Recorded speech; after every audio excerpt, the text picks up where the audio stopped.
आजकेर এই ব্লগটা यो ব্লগ आंशिक बांग्ला और आंशिक नेपाली में होना चाहिए একটা 3 পার্ট সিরিজের তৃতীয় বা থার্ড পার্ট। প্রথমটা ছিল নেপাল থেকে কলকাতা, দ্বিতীয়টা ছিল কলকাতা থেকে শিলিগুড়ি, আর আজকে এটা হবে শিলিগুড়ি থেকে নেপাল। 8ই জুন বেরিয়েছিলাম নেপালের বীরগঞ্জ থেকে কলকাতায় দুদিন থাকার পর 12ই জুন বেরোলাম কলকাতা থেকে শিলিগুড়ি, আর শিলিগুড়িতে দুদিন থাকার পর 14ই জুন বেরোলাম শিলিগুড়ি থেকে নেপালের বীরগঞ্জের উদ্দেশ্যে। আবার আজকে লং ড্রাইভ, ঘড়িতে বাজে 3:20। এটা শিলিগুড়ির সিটি সেন্টার এরিয়া। এবার কাঁকড়ভিটা পানি ট্যাঙ্কি শিলিগুড়ির দিক থেকে নেপাল ঢোকা, নেপালের বীরগঞ্জ যাওয়া 420 কিলোমিটার। একটু পরে নকশালবাড়ি বেরোলে বর্ডার আসবে। শিলিগুড়ি बागडोगरा को सिटी सेंटर एरिया और यो বীরগঞ্জ নেপাল যাঁদেই। বীরগঞ্জ রাক্সল থেকে কলকাতা গেছিলাম 5-6 দিন আগে। এবার 5 दिन अवधि বীরগঞ্জ বাটা কলকাতা গয়া করতে। কলকাতা থেকে আবার বীরগঞ্জ ফিরছি, কিন্তু এবার ফেরা হচ্ছে কলকাতা থেকে শিলিগুড়ি। পরশু দিনই এসে গেছিলাম, এখন শিলিগুড়ি থেকে বীরগঞ্জ। এই পার্টটা হচ্ছে শিলিগুড়ি থেকে কাঁকড়ভিটা বর্ডার। अहिले শিলিগুড়ি हुँदै বীরগঞ্জ फर्किँदैछ। বাঁদিকে বাগডোগরা কলকাতা, সোজা যাচ্ছি পানি ট্যাঙ্কি। এই নেপালের রাস্তা ধরলাম বা দিল্লির রাস্তা ধরলাম। यो सड़क नॉर्थ इंडिया र नेपाल तरफ जान्छ। শিলিগুড়ি থেকে পানি ট্যাঙ্কি নকশালবাড়ি স্ট্রেচ, সামনে আরো 500 কিলোমিটার পরে নকশালবাড়ি एरिया हो। একটু আগে বাঁদিকে যে কাটটা ছিল সেটা কলকাতা যাওয়ার রাস্তা। ভরখারেই মায়াঘাট পার করে যখন কলকাতা যাচ্ছ। এটা আরো 13 কিলোমিটার পরে পানি ট্যাঙ্কি আসবে। পানি ট্যাঙ্কি থেকে ডান দিকে দিলে নেপালে ঢুকবো, আর ওখান থেকে সোজা গেলে বিহার, ইউপি হয়ে দিল্লি বা ইন্ডিয়ার মধ্যেই থাকা হয়, গোরখপুর এসব জায়গায় যাওয়া হয়। এই জায়গাটা নকশালবাড়ির হাতিগিসা এরিয়া। এটা হচ্ছে এলিফ্যান্ট ক্রসিং জোন, সিম্বলও আছে। এই যে বাঁদিকে এলিফ্যান্ট ক্রসিং। ওয়েদারটা আইডিয়াল, এরকম ঝিরঝিরে বৃষ্টি। অবশ্য টাইমটা আইডিয়াল নয়, সন্ধ্যে 6টা 6:30 নাগাদ এলিফ্যান্টরা ক্রস করে। আমি এই রাস্তায় একবারই এলিফ্যান্ট ক্রসিং ফেস করেছিলাম, তাও পাবলিক বাসে ছিলাম তখন, 4-5 বছর আগে, গাড়িতে নয়। যেখানে চারদিকে সাইনেজেস, যে এলিফ্যান্ট ক্রসিং জোন, দুপাশে চা বাগান। 4 किलोमीटर પછી માં नेपाल प्रवेश करने नया फ्लाईओवर लिन्छु। उत्तर भारत जानेहरूले फ्लाईओवर नालिने माया जान्छु। এই বাঁদিকে নিচে গেলে বিহার দিয়ে ইন্ডিয়াতেই থাকতাম, আর এই ফ্লাইওভারটা হচ্ছে নেপালে ঢোকার। नेपालेर कस्टम्सै गए थाम्छ এটা। ये फ्लाईओभरले तपाईलाई पहिले भारतीय चेकपोस्ट, त्यसपछि मेची नदीका पुल र अन्तमा नेपाल भन्सारमे लैजान्छ। साइनेजमा काठमाडौँ धुलाबाडीको दूरी देख्न सकिन्छ। ধুলাবাড়ি কাঠমান্ডু দেখাচ্ছে সব। এটা হচ্ছে নোম্যান্স ল্যান্ড,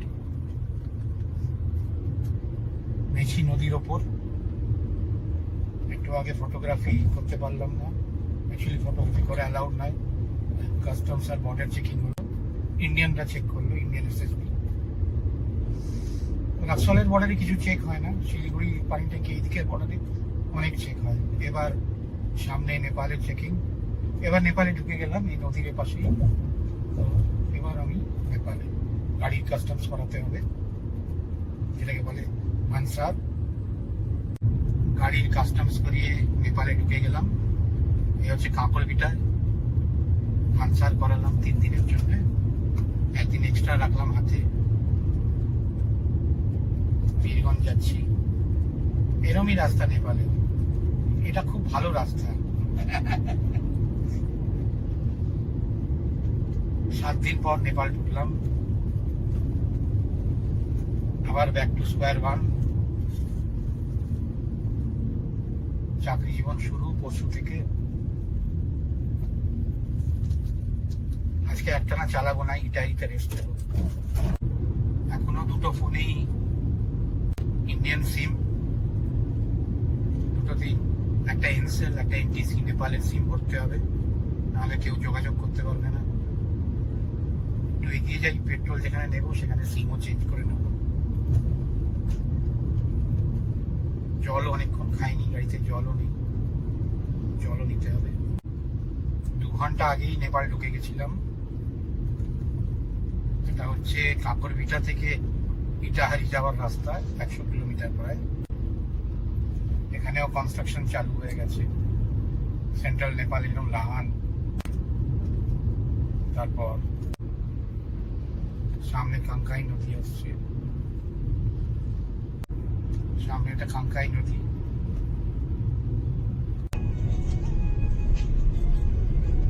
শিলিগুড়ি থেকে বীরগঞ্জ যাচ্ছি, নেপালে ঢুকেছি প্রায় 2.5 ঘন্টা হয়ে গেছে। এখন নেপালি টাইম 6:30। রাস্তা নেপালের এরকম, ডিভাইডার তো দূরের কথা, রাস্তাও ঠিকঠাক নেই। অনেক ভিডিওস আছে আমার নেপালের রাস্তার উপর, প্রচুর ভিডিওস আছে।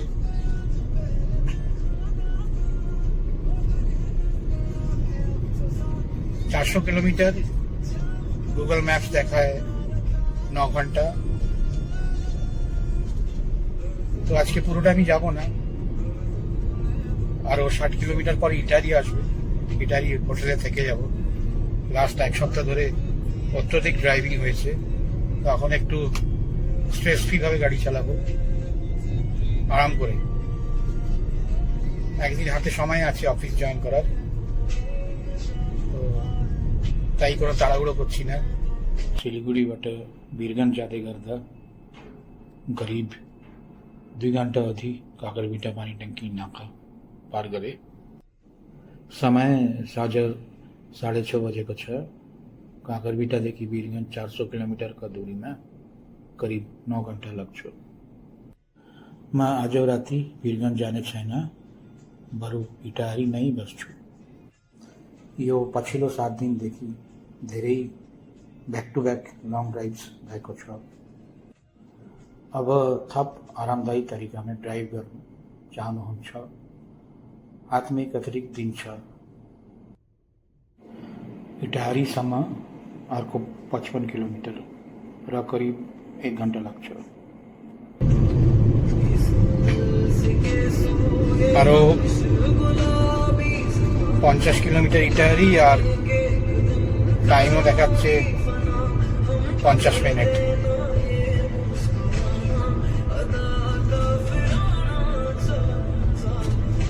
রাত্রি ইটাহারিতে হোটেলে থাকবো। रात्रि इटाहारीमा बस्नेछन्। इटाहारी अझै 24 किलोमिटर छ र अहिले साँझ 7 बजेको छ। इटाहारी आरो 24 किलोमिटर, 7:05 नेपाली टाइम।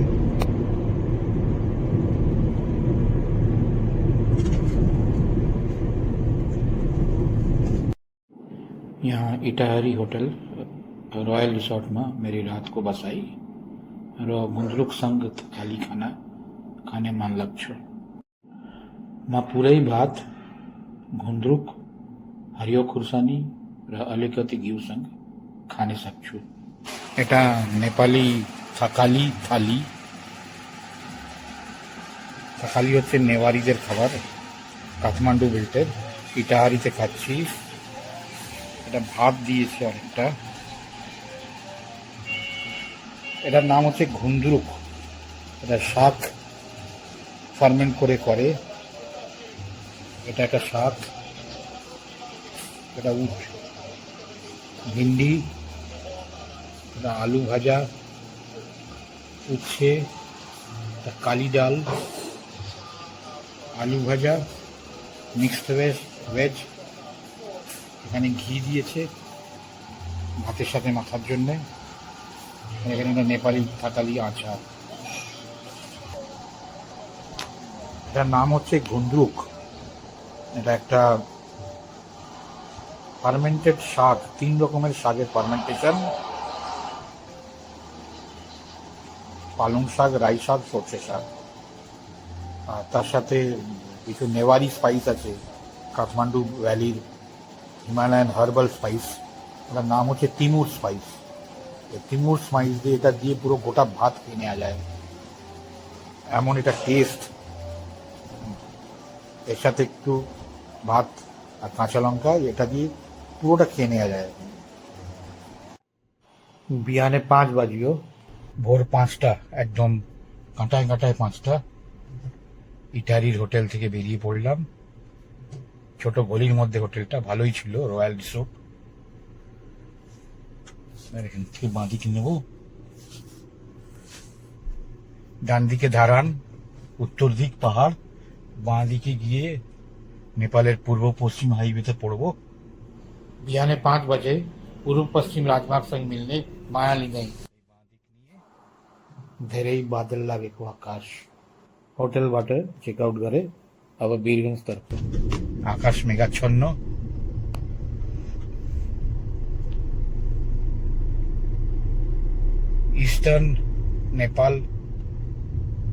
ইস্টার্ন নেপালে অবশ্য ফ্লাড অ্যালার্ট নেই তবে শিলিগুড়ি আশেপাশে ডুয়ার্স ওখানে ফ্লাড অ্যালার্ট ছিল তাই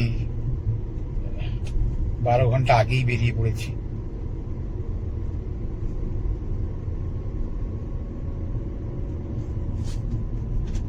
পুরো নেপালের রাস্তা কিন্তু এরকম নয় এটা নিউলি কনস্ট্রাক্টেড আর বড় জোর 22-23 কিলোমিটার উত্তর দিকে এরকম হোটেলটা আসলে ইটাহারি থেকে ডান দিকে ছিল আমি যখন কাল আসছিলাম ডান দিকে নিয়েছিলাম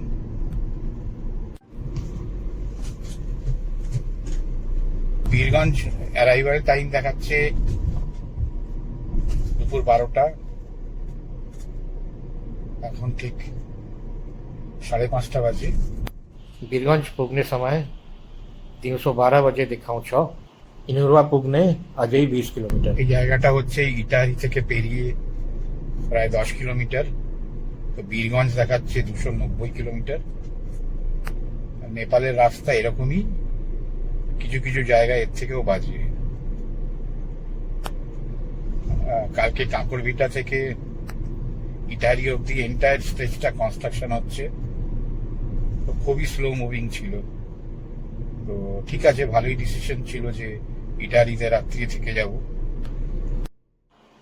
कोसी बैरेज सम्म अर्को 20 किलोमिटर हल्का वर्षा शुरू भएको छ নেপালের রাস্তা এরকমই তাও এটাকে বলা যেতে পারে খুবই ভালো রাস্তা কোসি ব্যারেজের পর থেকে লাহান অব্দি প্রায় অনেকটাই প্রায় 100 কিলোমিটার আন্ডার কনস্ট্রাকশন মনে হয় ওই 100 কিলোমিটার যেতে 3 ঘন্টা লাগবে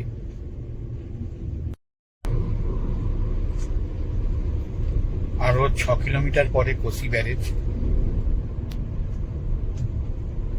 নেপালের রাস্তা এরকমই মানে নেপালের তরাই অঞ্চল যেটা পাহাড় নয় তরাই অঞ্চলটা এরকমই আকাশ পুরো মেঘাচ্ছন্ন कोसी बैरेज कैचमेंट एरिया यो कोसी बैरेज को कैचमेंट एरिया को ये वायामा भांटाबाड़ी बॉर्डर टू इंडिया।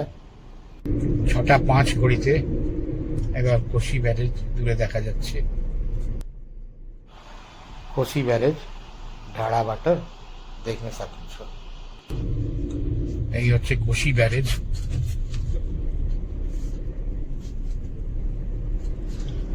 1965 তৈরি হয়েছে। ডান দিকে এগুলো হচ্ছে ব্যারেজের ফ্লাড গেটস। এগুলো সব বন্ধ আছে, নেপালের দিকটা বন্ধ আছে, সব খোলা থাকলে লোহার যে ফ্লাড গেট সেটা দেখা যাবে। টোটাল এখানে 54 কি 55টা গেট আছে।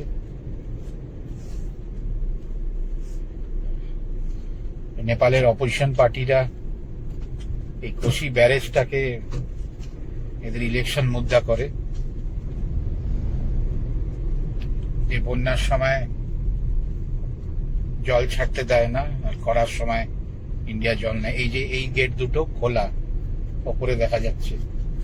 তো পাহাড়ে প্রচন্ড বৃষ্টি হচ্ছে বলে ইন্ডিয়ান গভর্নমেন্টের রিকোয়েস্টে এই গেটগুলোকে বন্ধ রেখেছে। দুই দেশের মধ্যে চুক্তি আছে যে কত কিউসেক পানি, সরি হিন্দি বেরিয়ে আসছে মাঝে মাঝে আমার মুখ দিয়ে, কত কিউসেক জল ছাড়বে, চুক্তিবদ্ধ আছে। কোন সিজনে কত, সেই মতনই ছাড়া হয়, কতগুলো গেট খোলা হয় ওই হিসেবে। এই জাস্ট কোশি নদী বা কোশি ব্যারেজ পেরোলাম। নেপালের সব থেকে বড় নদী এই কোশি। বাঁদিকে বিহার, দরভঙ্গা, মধুবনী, সুপল সব বাঁদিকে, ডান দিকে নেপালের পাহাড়।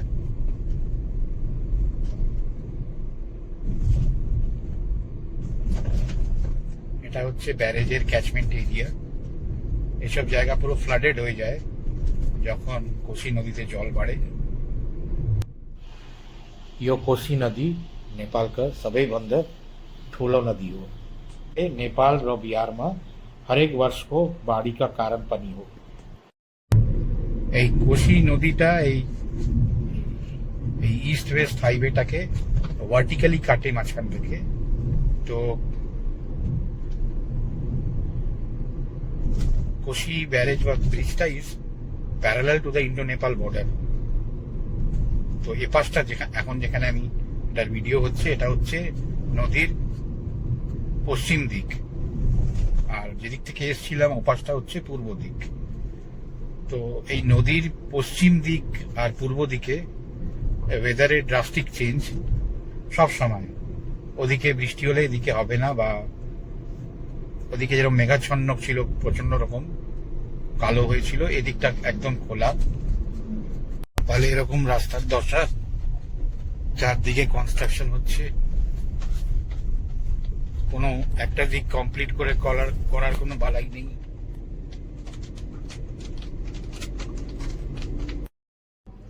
এই জায়গাটার নাম হচ্ছে লাহান। কাকরবিটা থেকে বীরগঞ্জ আসার ঠিক মিডওয়ে 200 কিলোমিটার পর। পুরো আমের আড়ত।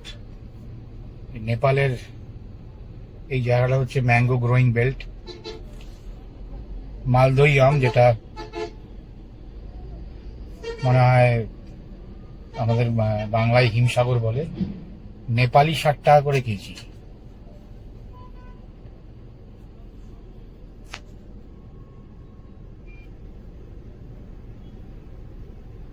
নেপালি 60 মানে ইন্ডিয়ার 40, ইন্ডিয়ার 38 টাকা করে কেজি। হিমসাগর আম বা মালদই আম এখানে লোকালি তৈরি হয়। লাহান তরাই বেল্ট নেপালের। রাস্তাতেও দেখবো অনেক বিক্রি করছে। খাইনি আমি, বললো যে খুব মিষ্টি হবে। 3 কিলো নিলাম। লাহান পেরিয়েছি প্রায় মিনিট 20 হলো। বীরগঞ্জ দেখাচ্ছে অ্যারাইভেল টাইম 12টা, 4 ঘন্টা মতন লাগবে, 180 কিলোমিটার আরো যেতে হবে। 20 मिनट पहले লাহান পার করে কোথাও বীরগঞ্জের কাকরভিটা बीच को बीच में छ। লাহান হচ্ছে exact centre point between Kakarbhitta and Birgunj. 400 কিলোমিটারের মধ্যে ঠিক 200 কিলোমিটার যখন হয় তখন লাহান আসে। এই এরিয়ায় খুব ভালো আম হয় আর সস্তাও, লোকালরা কম দামে রাস্তায় ঢেলে বিক্রি করে। একটু আগে কিছু আম কিনেছি। আর পুরো নেপাল রাস্তা এরকম under construction, part by part, কিছু জায়গায় একটু একটু করে ছোট ছোট পার্ট ঠিক আছে, কিছু কিছু জায়গায় কনস্ট্রাকশন হচ্ছে, অনেক টাইম লাগছে। গাড়ি পুরো লাল মাটি আর ধুলোতে পুরো ভরে গেছে। নেপালের নদীর ওপর ব্রিজগুলো এরকম হয়, ছোট ছোট। বীরগঞ্জ বাটো অর্ক 150 কিলোমিটার, অনেকটা চলে এসেছি। আরো 150 কিলোমিটার বাড়ি। বিয়ানে 9:15 বাজিও, 9:15 বাজে নেপালি টাইম। এই জায়গাটা হচ্ছে নেপালের ধনুষা। এখানে শ্রীরামের কথায় আছে ধনুষ পড়েছিল। धनुषा हो, स्थानीय पौराणिक कथा अनुसार यहाँ भगवान राम को धनुष खसे को थियो। আরো 6 কিলোমিটার পরে ঢালকেবার বলে একটা জায়গা আসছে, টি পয়েন্ট টাইপের। ওখান থেকে বাঁদিক নিলে জনকপুর, বাঁদিক 30 কিলোমিটার গেলে জনকপুর, আর ডান দিকে বীরগঞ্জ, কাঠমান্ডু, পোখরা। আমি ডান দিক নেব। এরকম অসংখ্য নদী আছে কাকরভিটা থেকে নেপালে ঢুকে বীরগঞ্জ বা কাঠমান্ডু যাওয়ার পর। কম করে এরকম 35টা ব্রিজ আছে, পাহাড়ি নদী সব। বেশিরভাগ সময় শুকনো থাকে, বর্ষাকালে জন্য।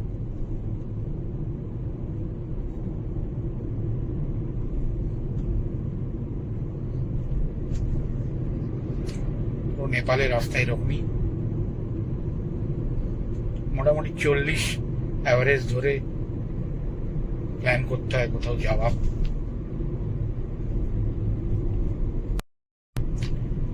এই সামনে ঢালকেবার।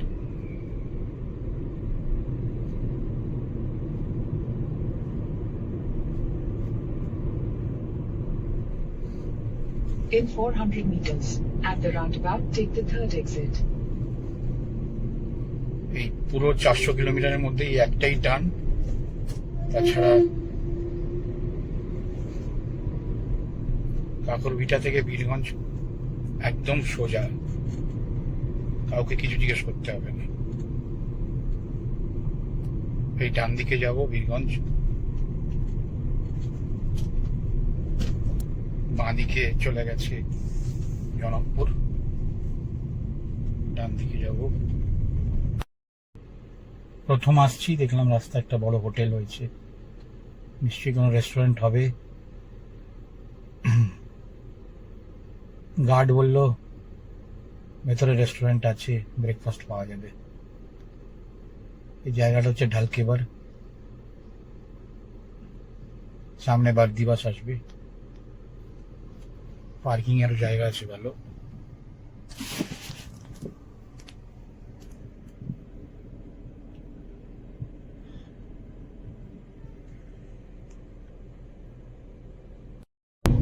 এই 400 কিলোমিটার রাস্তার মধ্যে প্রথম 70 কিলোমিটার মানে শিলিগুড়ি হয়ে কাকরভিটা ঢুকে কাকরভিটা থেকে প্রথম 70 কিলোমিটারের জঙ্গল, আবার এই শেষ 100 কিলোমিটার তার মধ্যে মাঝে মাঝে জঙ্গল। মানে বীরগঞ্জ আসার শেষ যে 70 কিলোমিটার তাও জঙ্গল বেল্ট। যদিও বীরগঞ্জ এখনো 70 কিলোমিটার বাকি নেই, বীরগঞ্জ আসতে এখনো 115 কিলোমিটার।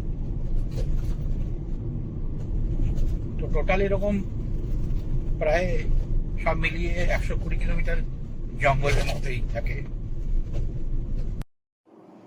नेपाल पर्यटकहरूको स्वर्ग हो। जब म बिहार व उत्तर प्रदेशमा गाडी चलाउँछु म असुरक्षित महसुस गर्छु। मैले यही रूट में परिवार सहित नेपालभरि धेरै पटक गाडी चलाएको थिएँ। कहिले असुरक्षित महसुस गरिनँ। मानिसहरू अति मिलनसार छन् र पुलिसको व्यवहार धेरै राम्रो छ। मलाई पश्चिम बङ्गाल वा दक्षिण भारतमै भएको जस्तो लाग्छ। मैले कहिले सडक क्रोध, चोरी वा हिंसाको अनुभव गरेको थिएन। এখন 10টা 40।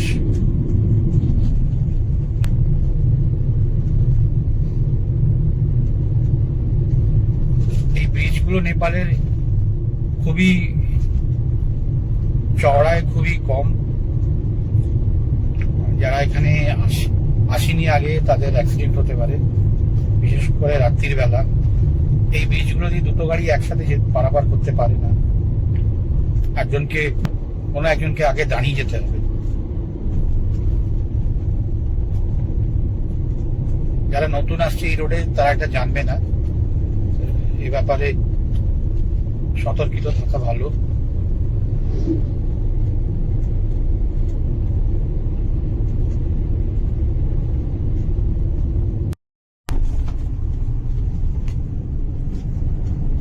এখানে জলই নেই নদীতে।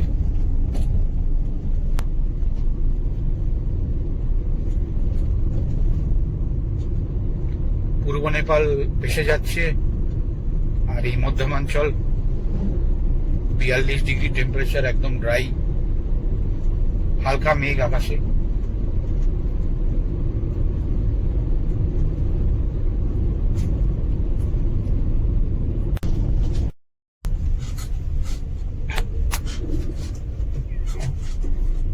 এই হচ্ছে নেপালের ব্রিজ।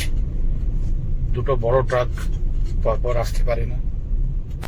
এটা একটা হাইওয়ের ওপর ব্রিজ, মানে one of the most important highways of Nepal. তার এটা একটা কানেক্টিং ব্রিজ।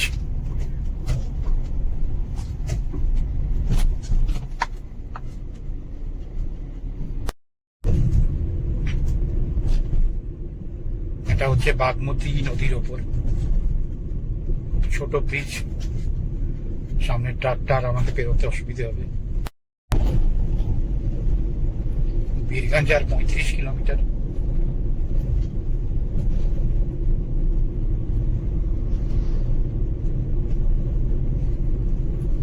যেটা বলছিলাম, এখানকার ব্রিজগুলো চওড়ায় এতটাই ছোট যে ওদিক থেকে আরেকটা গাড়ি এলে যে কোনো কাউকে দাঁড়াতে হবে। নেপালের রাস্তা এরমই, কোনো ডিভাইডার নেই, প্লাস টপ সারফেসটা একটু মানে গ্র্যাভেল দিয়ে করা। ইন্ডিয়াতে যেরকম বিটুমেন শিট ইউজ হয়, এখানে বিটুমেন উইথ গ্র্যাভেল, যার জন্য গাড়িতে একটা স্টিয়ারিং একটা গ্রেনি ফিলিং হয়, মানে দানার উপর দিয়ে গেলে যেরকম হয় সেরকম স্মুথ, কিন্তু গাড়ির ভেতরে প্রচুর সাউন্ড হয় চাকার।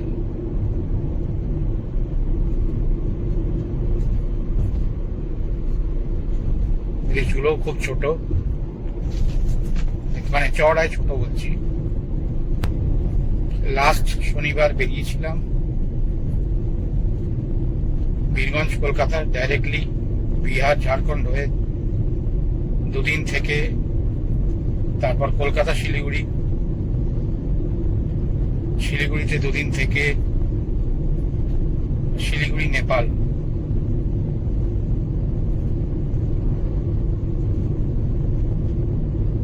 অনেকটাই জার্নি, সবগুলো যদি টোটাল করি আর খালি 30 কিলোমিটার বাড়ি আসতে।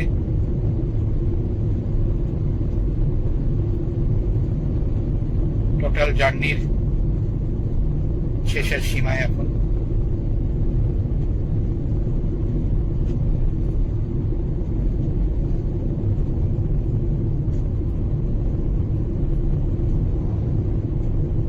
হচ্ছে পাতলাইয়া, এটা একটা টি পয়েন্ট, মানে টি জাংশন পয়েন্ট। ডান দিকে কাঠমান্ডু পোখরা, আর বাঁ দিকে আমি যাব বাড়ি বীরগঞ্জ।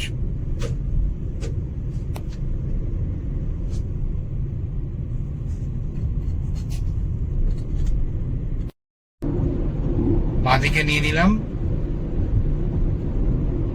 বাঁদিকে সোজা 22 কিলোমিটার বীরগঞ্জ, তারপর আরো 2-3 কিলোমিটার পরে রাক্সল। এই রাস্তা ধরে সোজা যেতে থাকি, সেই কলকাতা।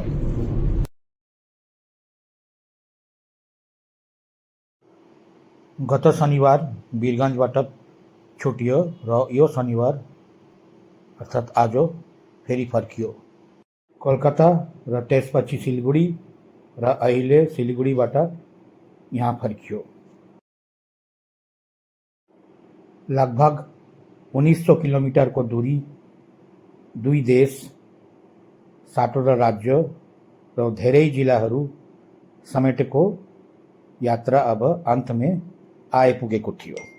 मेरो पहिलो ब्लॉग मैले आंशिक रूपमा नेपाली में बोलेका थिए र यदि मैले भाषा बोल्ने क्रम में कुनै गल्ती गरेको भए मलाई माफ गर्नुहोस्। धन्यवाद।